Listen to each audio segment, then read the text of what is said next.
Hello everyone, peace be with you. It's Sammy again with another discussion. How are you all doing? I hope you're doing well.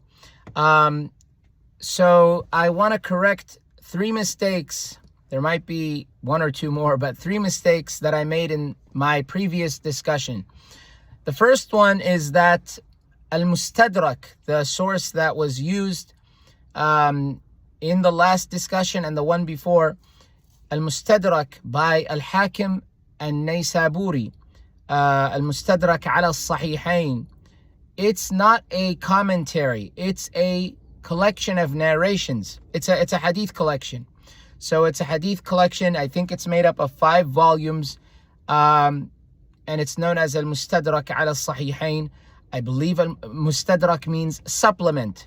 So Al-Hakim, the author, what he did was he wrote his own hadith collection using the criteria or standards that Bukhari and Muslim used when grading narrators, or rather the criteria used for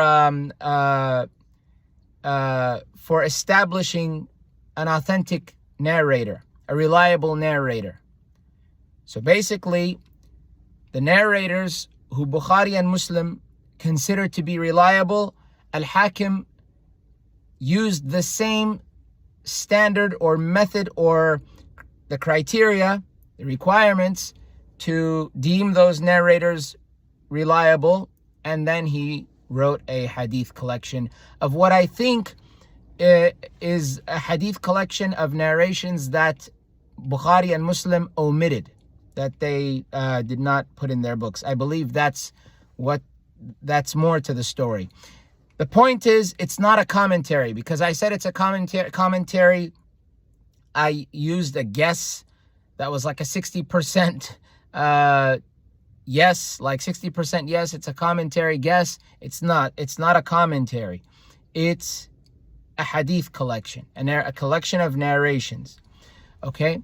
So that's the first mistake. Second mistake is it's not rida'atul kabir, rada'atul kabir. When we mentioned the suckling of the adult and the narration, I don't know according to who, sunnah.com, you can find it there. It's in, I believe, Ibn Majah, is by supposedly by Aisha, that it's that the verses of stoning and the suckling of a man, I believe 5 or 10 times, a tame sheep came and ate them, because we were so busy. The narration says we were so busy with the death of the Prophet, peace and blessings be upon him and his progeny, that a sheep came and got to her. It was under her pillow.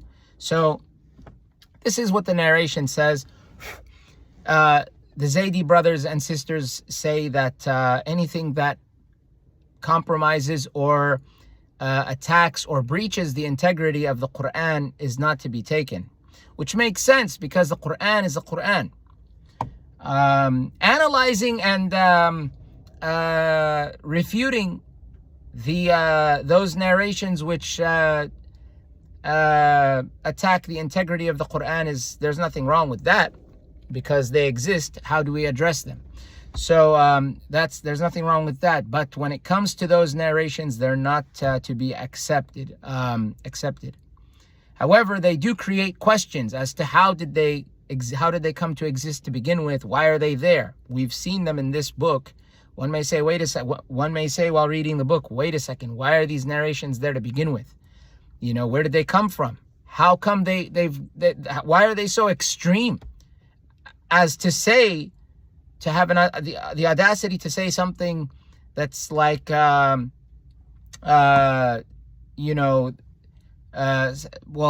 a baby is suckling a baby. But then if you go and see other narrations, such as the one about suckling an adult male, what in the world? You know, so in any case, and it's authentic, even if it's graded fair, Hasan, it's not da'if. It certainly isn't da'if. So I don't know who grades those narrations, but on sunnah.com, But in any case, that's what the second mistake was. It's rada'a, not rida'a. Final mistake was, I said mitshaf. It's matshaf. That means book in Tigrinya. Matshaf, not mitshaf. My mistake. So in any case, let's get back to where we left off. So we were discussing abrogation. That's what has been the topic for the last two sessions. Abrogation of Qur'anic verses, something which I have always dismissed. I said, how can it be that one narration cancels out the other? That's like saying that the Qur'an is basically, I don't know, a part of the Qur'an, or half of the Qur'an is invalid. But that isn't the case. That's not how it works exactly. The Qur'an is not invalid, and we mustn't forget that the Qur'an was revealed in stages. It wasn't just revealed all together in 1 minute. It was revealed in stages. So we spoke last time of the second type of abrogation, which is that it's abrogated from, it's canceled from both recitation and application. The example that we used was the spurious narration, or rather, yes, the spurious narration that Aisha said a verse of the Quran was revealed that a baby suckles 10 times and becomes legally, so the baby becomes a mahram, that baby. So if a woman suckles a baby, that's not her baby, but someone else's baby. 5 times. Well, first it was 10 times in the Quran, and then it became 5 times. The abrogation became 5 times. So this is abrogated not only in the verse is not only is the verse canceled, but the meaning is canceled. So this narration has no place in Islam, but it's used as an example. So the suckling of the baby. So yes, so that baby would become mahram, meaning that if that baby boy grows up to be a man, and that woman is, let's say, without a headscarf, he can see her without a headscarf because she becomes his mahram. Last time, by the way, that's another mistake I made by accident, because I already knew the meaning 100%. Non-mahram is someone who you're supposed to cover up around, who you have to observe certain rules around. A non-mahram man or woman. So someone who you can marry, a woman from another family, meaning that's not your cousin, from another family, from another nation, someone, a strange woman, for a man, and then in the woman's case, a strange man. That's considered a non-mahram. Non-mahram is basically someone you can marry, basically. Someone you can marry, that's considered a non-mahram. And a mahram is someone who you cannot marry. So your sister, your daughter, your mother, these people. So the third type of abrogation is that, let me go back to the original. So the third type is that abrogation when a ruling is canceled but the verse remains. The ruling is canceled, but the verse is still there. So we spoke about the verse where Allah in Surah An-Nisa, in the chapter of the women, God mentions that it's permissible, that if a woman is accused of it's called fahisha, of something which is of sexual immorality. If she's accused of sexual immorality, then imprison that woman or those women in their houses until they die, or Allah makes for them a way. A way, not away. A way, two separate words. So if Allah, or until Allah makes for them a way. Now, if we go to Surah An-Nur, the light, 24, in Surah 24, God mentions in verse 2 that the fornicating man and the fornicating woman lash them. So that the punishment became lashing, not imprisonment. And men are included now. So men were, now it's not just women, it's men. Okay, so that is the abrogation that is accepted by the Zaydi brothers and sisters and in the Zaydi school, and that's the abrogation which I accept. That's obvious. It's an obvious abrogation. Obvious, no extra narration, no cancellation of the verse and of the... No, the Quran that you're reciting is the Quran that was revealed. Okay, God willing, that's how it is. So that's what we talked about last time. Now we're going to talk. So we're going to continue what from what we discussed. So last time we already discussed the third type of abrogation disproves the possibility of the first two types that we went over. So before anything, I begin in the name of God, the compassionate, the merciful. I praise and I glorify him as he ought to be praised and glorified. Let's begin.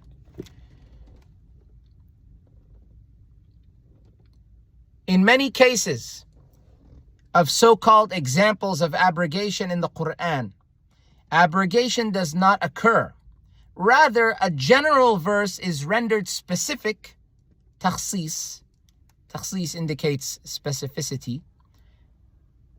A general, if that's even a word, I believe it is. So a general verse is rendered specific. Okay? A general verse is rendered specific, or a verse is explained in detail, tafsil, by another. That's what's happening. So a general verse becomes more specific, or it's explained in more detail. That's what's actually happening in many cases of so-called examples of abrogation in the Quran. This is not abrogation. This is not abrogation, because one verse does not nullify or completely replace the ruling of the other. Rather, the legal import of the verse is clarified and explained. So that's not abrogation. This is so if something was general, it became more specific.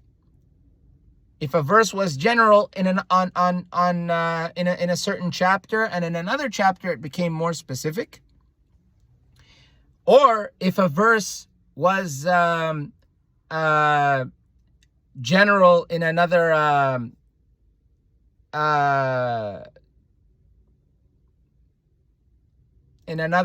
chapter, in one chapter, and then it was explained in further detail. That's not abrogation. That's clarification. That's clarification, not abrogation. But you see, they say in many cases of so-called examples of abrogation in the Quran, these so-called examples. Okay? Those are not abrogation. That's not abrogation.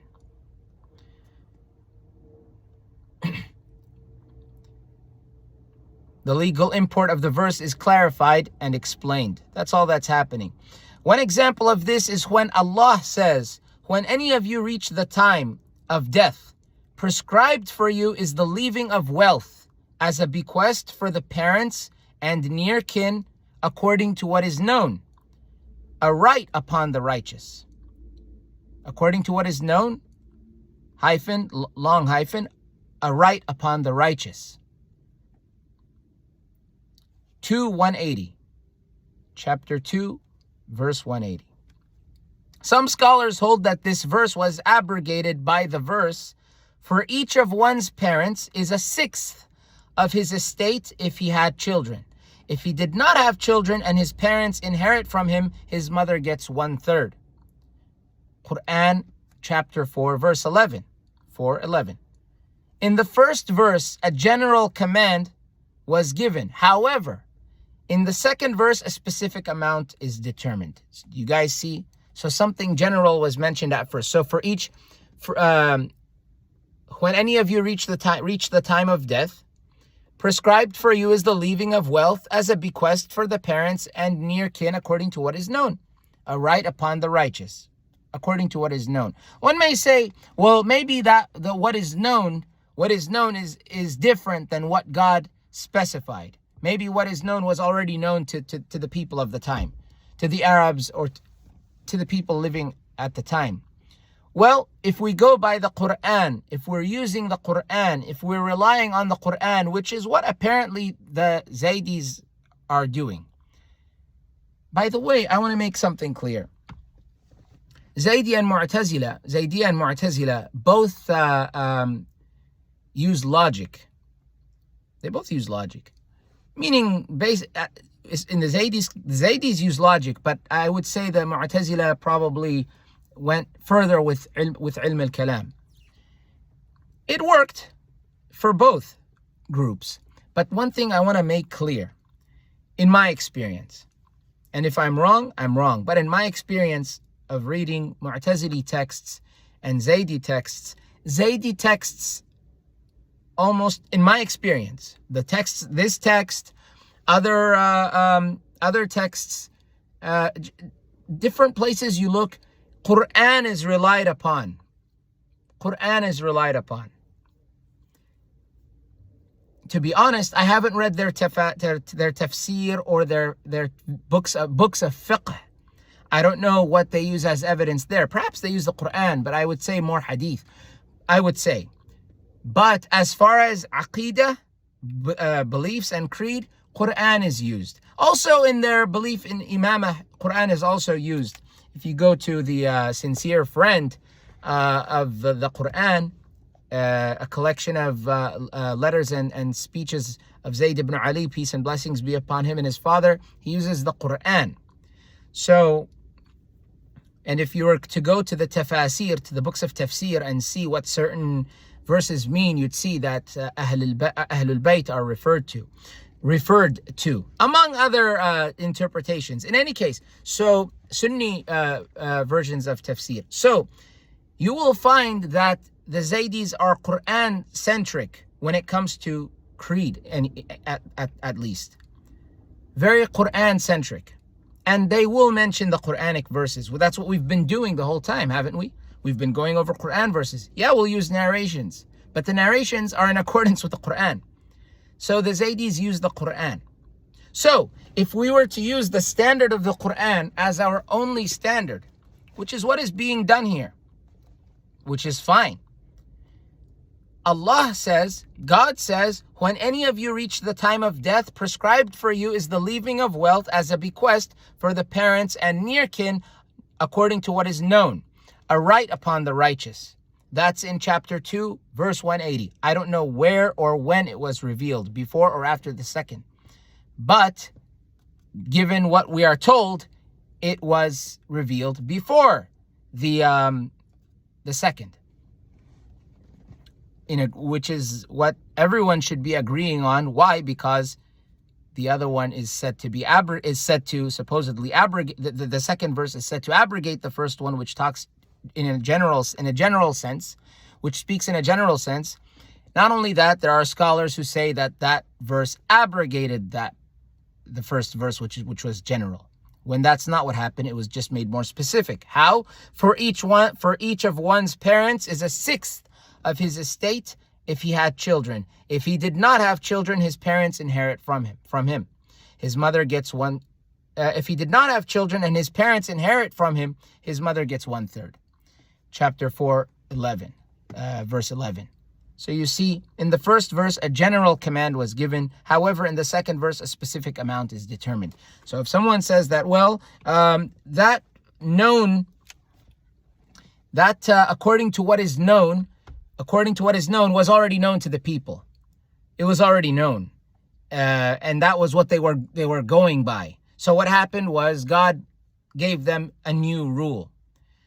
Well, I mean, if that's what they want to do, that's what they want to do. If they want to say that a narration abrogates a verse of the Quran, I don't personally go, I don't know what the Zaydi view on that is. I don't go by a narration abrogating the Quran, because the Quran is the Quran. So a narration cannot abrogate the Quran. What Allah says, what God says in the Quran is only abrogated by that which is in the Quran, because God says there are verses which abrogate the others. We did not read that. Haven't seen that verse mentioned. So, because there is a verse which mentions, no, we did mention that verse. What am I saying? We did mention it at the very beginning, if I'm not mistaken. Yes, we do not abrogate a verse or cause it to be oblivious, except that we bring forth better than it or similar to it. So you see, better than it, a verse better than it, or one similar to it. A verse, not a hadith, not a narration from the Prophet. So you see, if that argument was to come up, this would be the argument that could be used. If somebody says, oh, the narration says this. No, but the Quran, the verse which mentions abrogation, mentioned verses specifically. How can you just bring your own rule into the situation? You can't do that. So, okay.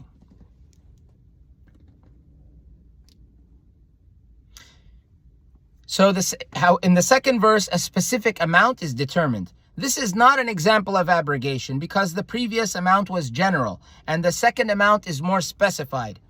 No new ruling is said to have completely nullified another. The ruling of the first verse is still applied. However, the second verse simply details the specific amounts to be left to the parents.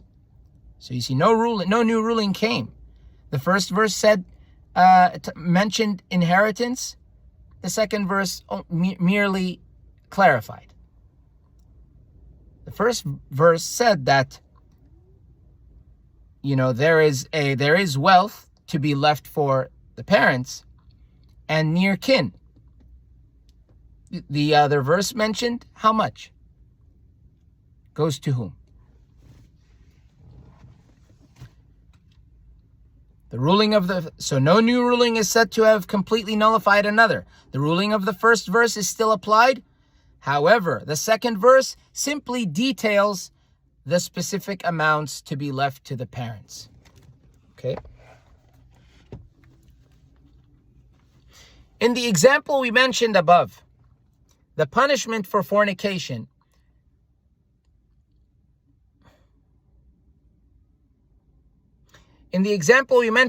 regarding the punishment for fornication, one ruling is completely nullified and replaced by the other. The women are no longer to be confined to their houses, as is mentioned in the abrogated verse, once it was replaced by the ruling in the verse that prescribes whipping. So you see, a ruling was replaced by another. That's abrogation. The ruling was replaced by another ruling. In no way does the concept of abrogation demonstrate change on the part of God. Now, we go deep into this. So it does not demonstrate change on the part of God. It is simply the prescribing of one ruling before the prescription of its replacement. It would be similar to a parent who does not punish a child for its behavior while it is an infant, but later they punish the same child when it gets older.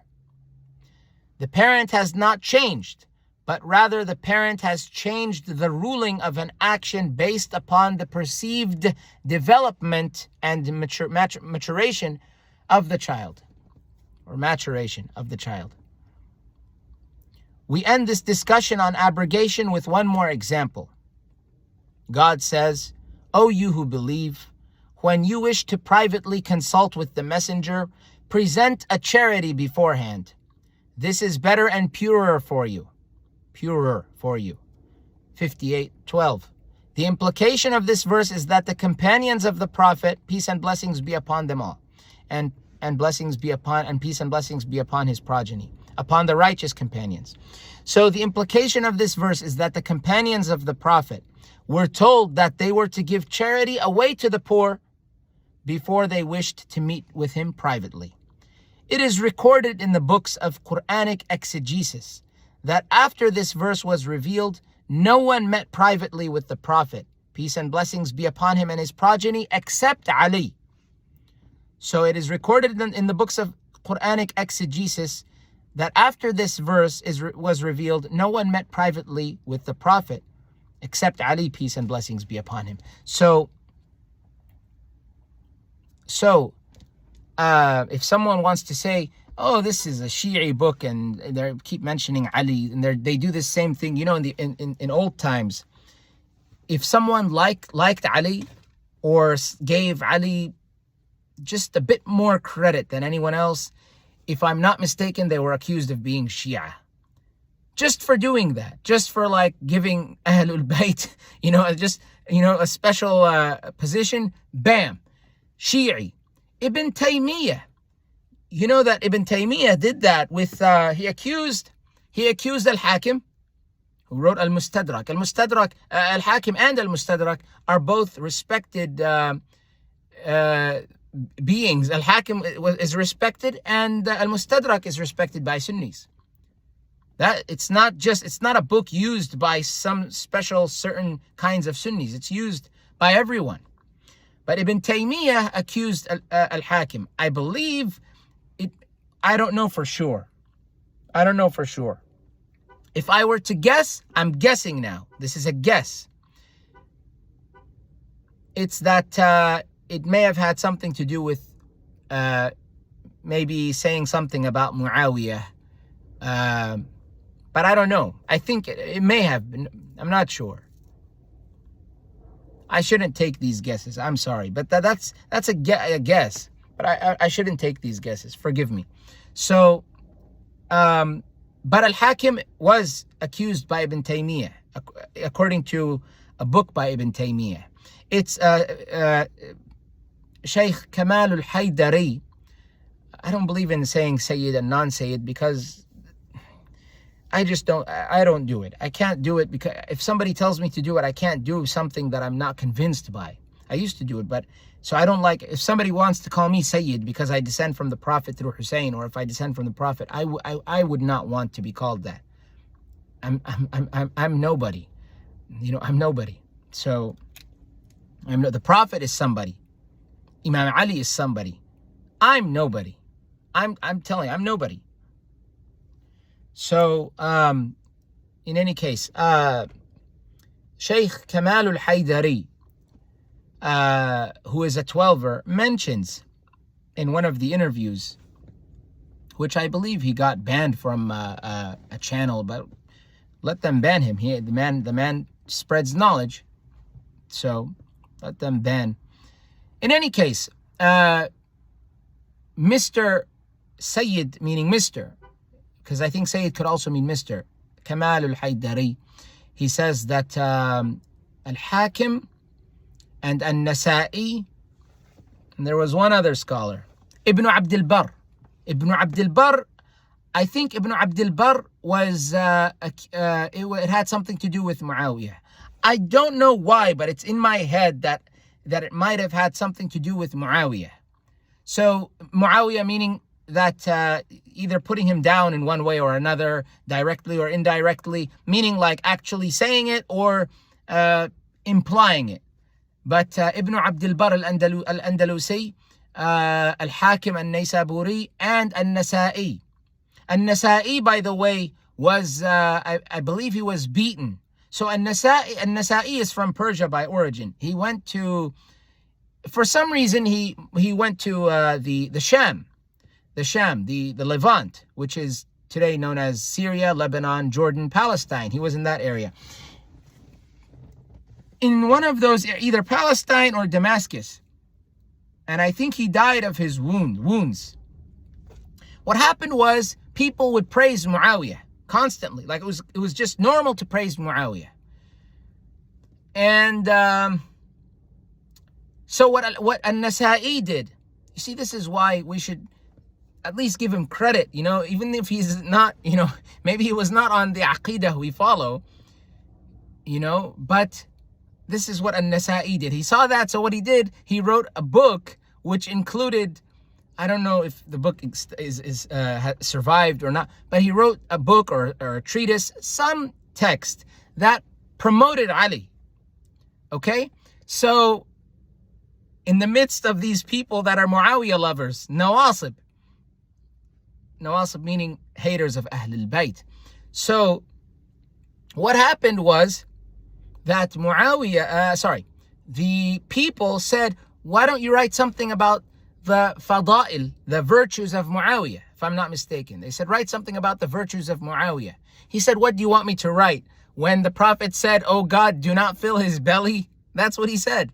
If I'm not mistaken, that was him who said that. Because there's a narration where, whether it's true or not, I don't know. Look, I don't like Muawiyah. But as much as I don't like him, I don't know for sure if this really happened. It is a narration where the Prophet called for Muawiyah. Muawiyah said, I'm eating, if I'm not mistaken. And the Prophet is said to have said, may God never fill his belly. And may God never fill his belly. May God fill his belly with fire. Muawiyah, may God curse him. So, if you want me to do a special discussion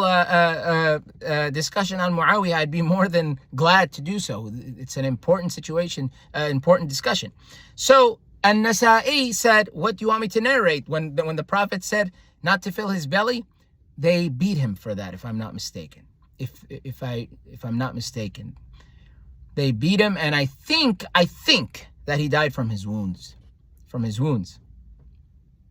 And that scumbag Ibn Taymiyyah, for whatever reason, whether it's that situation or another, accused An-Nasa'i of being being a Shi'i. In some way, either you're leaning towards Tashayyu' or you are a Shi'i. You will find that they will write that this person in like the books of in books, different books that talk about a person's, like perhaps you could say books that maybe discuss like a person's biography, let's say, and they'll say, oh, he used to lean towards Tashayyu'. He used to, they have an issue with Tashayyu'. Is your problem with Tashayyu' or is it with your perception? What is the problem exactly? Anyway, so in any case, so how we got here is because this is a book that was meant to cater to everyone, not just Shia, not just Zaydiyah, not just Twelvers, not just any kind of Shi'i, for everyone. Don't you see the sources we're using are Qur'an and books used by Sunnis? It is recorded in the books of Qur'anic exegesis that after this verse was revealed, no one met privately with the Prophet, peace and blessings be upon him and his progeny, except Ali, may God ennoble his face. Imam al-Tabari narrated in his Tafsir al-Tabari. Al-Tabari, by the way, was under another situation. We'll talk about it. And let's, for the sake, because he was oppressed, let's just say, so at Tabari, he refused to acknowledge Imam Ahmad ibn Hanbal as a faqih. He said, I believe he's a muhaddith. The Hanbalis, extremist Hanbalis, got mad. So Tabari either could not leave his house or something like that. And it was just a terrible situation. Imam al-Tabari narrated in his Tafsir al-Tabari, it is narrated on the authority of Ibn Najih from Mujahid. Mujahid was a famous narrator. I just read the other day in a Mu'tazili Telegram group. There's a Mu'tazili Telegram group. I can share it on the bio of this video, or I can make a post that Mujahid, he might have been a Mu'tazili. And I'll mention why in another place, or maybe I'll make it a post. So Mujahid, who was I believe a muhaddith, but also a tabi'i, I believe, and he was also a commentator, a mufassir. Mujahid, regarding the verse, present a charity beforehand. So we said, what was the verse? We said that God says, "O you who believe, when you wish to privately consult with the messenger, present a charity beforehand. This is better and purer for you. So Mujahid is said to have said regarding the verse, present a charity beforehand, they were prohibited from private consultation with the messenger of God, peace and blessings be upon him and his progeny, until they gave away charity. No one met privately with him except Ali ibn Abi Talib. May God be pleased with him. He would give away a dinar as charity. Then the dispensation was revealed. It is narrated on the authority of Mujahid, Ali, may God be pleased with him, said, in the book of God, there is a verse that applied to no one before me, and that will not apply to anyone after me. Again, in the book of Mujahid is narrating, in the book of God, there is a verse that applied to me, to no one before me, and that will not apply to anyone after me. O you who believe, when you wish to privately consult with the messenger, present a charity beforehand. This is better and purer for you. It was prescribed and then it was abrogated. It was prescribed and then it was abrogated. He includes many other reports that mimic the import of the above. The other books of Qur'anic exegesis narrate this with numerous other chains. This demonstrates the preeminence of Ali over the other companions, as is narrated by Imam Fakhruddin al-Razi, another Sunni commentator. He was Ash'ari, Fakhruddin al-Razi, and he has his own book of tafsir. As is narrated by Imam, so this demonstrates the preeminence of Ali over the companions, as is narrated by Imam Fakhruddin al-Razi in his exegesis. This is because there were many companions that had money and influence, yet none of them spent of his money to give to the poor and needy to meet privately with the messenger, peace and blessings be upon him and his progeny, except Ali, upon him be peace. So Ali was the one who did that. It was not an obligation based on what we see, because you see, O you who believe, when you wish to privately consult with the messenger, present a charity beforehand. This is better and purer for you. Actually, it was a command. It was a command. Present a charity beforehand. This is better and purer for you.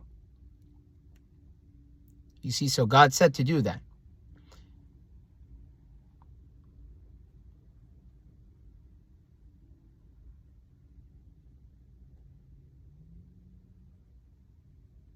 Okay, and then so I just looked over it and I believe I remember it, so now I'll remind you as well. It is recorded in the books of Qur'anic exegesis that after this verse was revealed, no one met privately with the Prophet, peace and blessings be upon him, except Ali. May God ennoble his face. May Allah ennoble his face. Okay. So we said this demonstrates the preeminence of Ali over the other companions, as is narrated by Imam Fakhruddin al-Razi in his exegesis. This is because there were many companions that had money and influence, yet none of them spent of this money to give to the poor and needy to meet privately with the messenger, peace and blessings be upon him and his progeny, except Ali, upon him be peace. Imam al-Wahidi narrated in his Asbab al-Nuzul. I'm not sure if al-Wahidi was, I could be wrong, but I think he was Sunni. Narrated in his Asbab al-Nuzul, Maqatil ibn Hayyan says, this verse was revealed concerning the rich. They used to come to the messenger of God, peace and blessings be upon him and his progeny, en masse, to meet with him privately. They would outnumber the poor sitting around him. The messenger of God, peace and blessings be upon him and his progeny, disliked that they would prolong their sitting with him and private consultations. Then God, the blessed and exalted, revealed this verse. If you want, so the verse that if you want to speak privately with the Prophet, give charity. They were commanded to give charity in order to have private consultation. The people of dire straits did not receive anything, and the people of affluence were stingy. That was difficult for the companions of the Prophet, peace and blessings be upon him and his progeny, and the verse of dispensation was revealed. Ali ibn Abi Talib, may God be pleased with him, said, in the book of God, there is a verse that applied to no one before me, and that will not apply to anyone after me. O you who believe, when you wish to privately consult with the messenger, present a charity beforehand. I had a dinar. It's a kind of currency, a dinar. I had a dinar, and I would give it away and then meet privately with the messenger. This verse was then abrogated by the verse, are you afraid to give the consultation charity? If you do not do it, God has forgiven you. As is indicated in the quote, the verse, are you afraid to give the consultation charity? If you do not do it, God has forgiven you. Then establish the prayer, pay the purification dues, zakah, purification dues, and obey God and his messenger. Verse 13.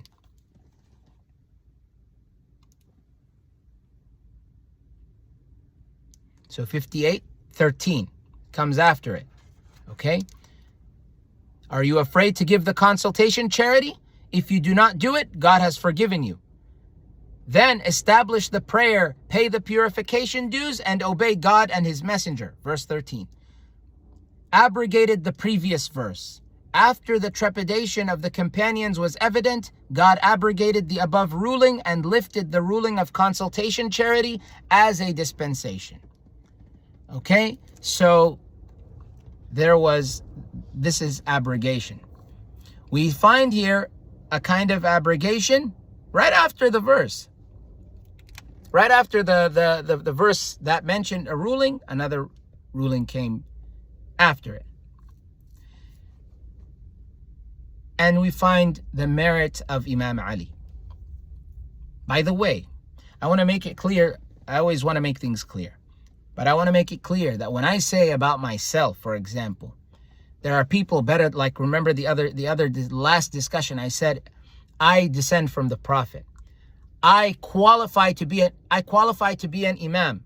Disregard the quotation marks. I qualify to be an imam in the Zaydi school because, well, I meet one of the main conditions, which is to be a descendant.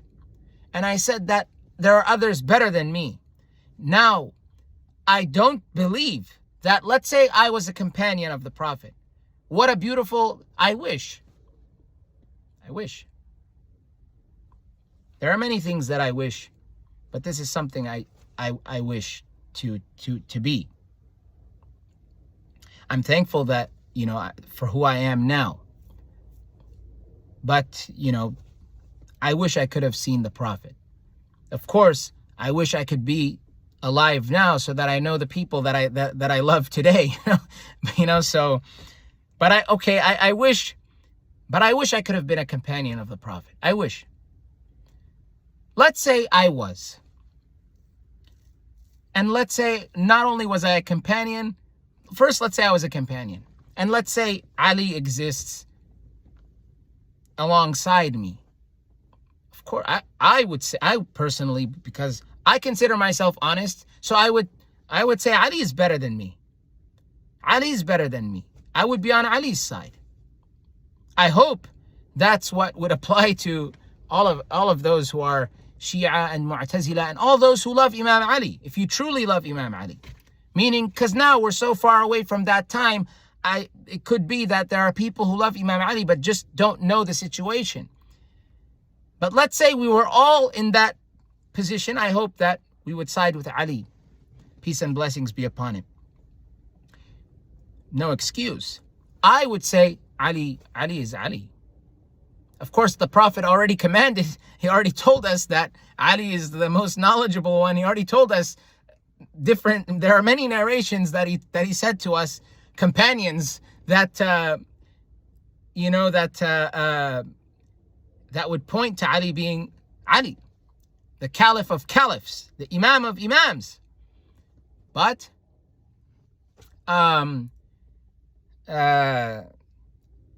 me in this stage of life, I mean that compared to these other people, because I view all of us now as regular. Maybe this came from my 12er understanding, because I used to be a 12er. Maybe this comes from me being just me, being me.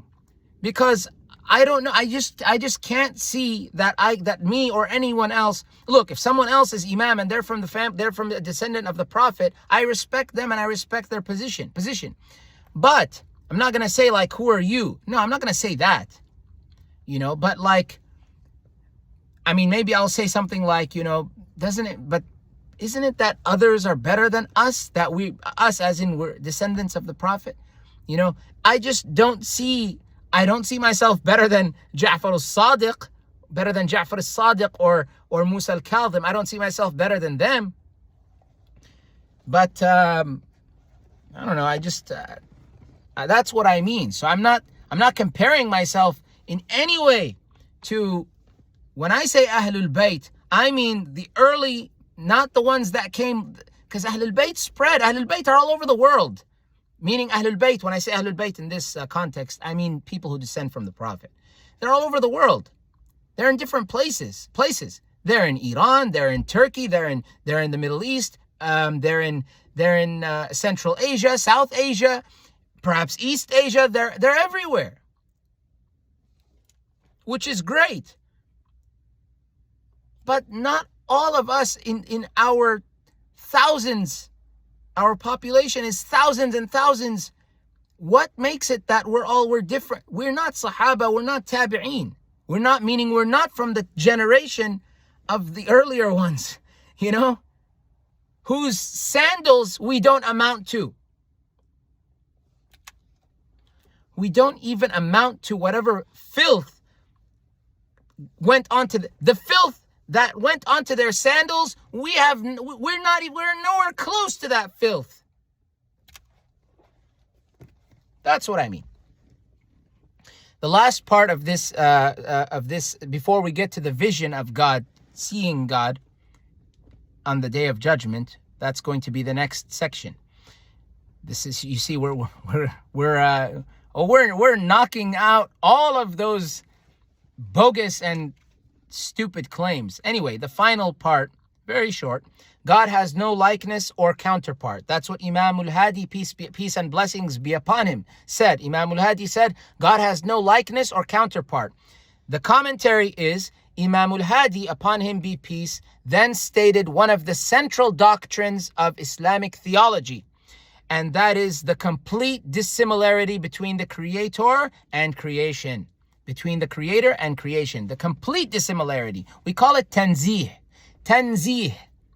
God has nothing to do, meaning like he has nothing to do in that he's not like us in any way. Completely detached. There's nothing that we and God have in common. Nothing. Nothing. He ends his discussion, Imam al-Hadi, peace be upon him. He ends his discussion on the creation of the Qur'an with the negation of God's sharing likeness with his creation. With the negation of God's sharing likeness with his creation. God does not share likeness with his creation. This characteristic of unlikeness is contrary to the Qur'an, which has like verses. Qur'an has like verses. This characteristic of unlikeness is contrary to the Qur'an. It's opposite to the Qur'an, which has like verses.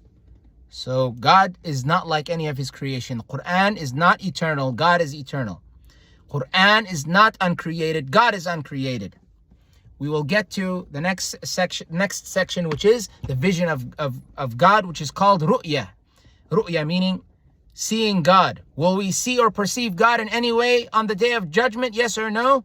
We will find out next time, God willing. So that's what the Sunnis believe.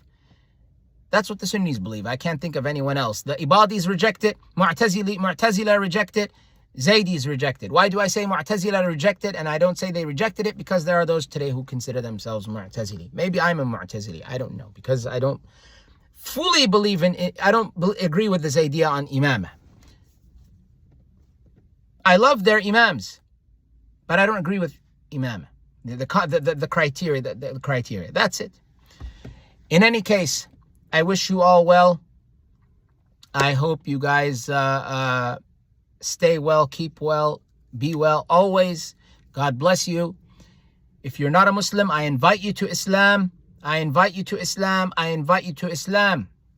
Do your research on Islam. You have any questions, drop a comment. You don't want to use your account, use someone else's. You don't want to use someone else's, make a fake account. Do anything.